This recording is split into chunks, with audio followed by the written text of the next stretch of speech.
Hi everyone, this is Lucia Bartolotti from Trieste in Italy. By now I expect you have started to find your way around Google Plus and the course syllabus. What now? Now is the time to plunge into designing and then creating digital content. I can imagine your enthusiasm. I remember mine in the past edition. All the same, the stimuli are so many that I feel you might appreciate some advice. Creating something anew can be very time-consuming. I suggest using your usual content, something you would normally do at school. We all have a number of favorite lessons that we have been using year in and year out. You might just give one of them a new fresh look or even turn it interactive. Keep an unformatted offline copy of the content you're going to use. This way, you'll be able to assemble exactly the same content in different tools. I'm going to show you an example. I learned about Weebly during the 2014 edition of this course. I didn't give it much importance at the time. Then, a few months later, I started experimenting, and now it is by far my favorite tool for my content. This is the safety folder for a Weebly website about ICT that I created for my fellow teachers here in Italy. You can see safety copies of screenshots of images with a list of the image attributions and text files for each one of the pages in the Weebly website. I even took a note, a copy of the color palette that I used in the website to be consistent throughout the site and to be able to recreate it in case of a loss of data. Time is your ally and not your enemy. You'll grow with time.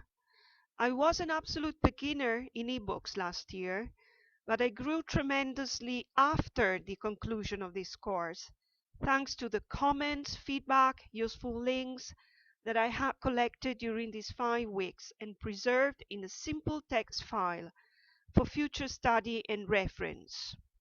I strongly advise you taking personal notes somewhere offline.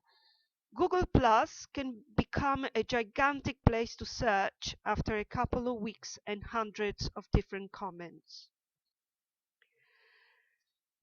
Last year I began enthusiastically and grew even more elated with the passing of the first days, discovery after discovery.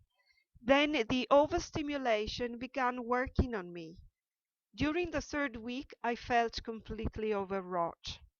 In my lack of experience, I had allowed myself to be carried away.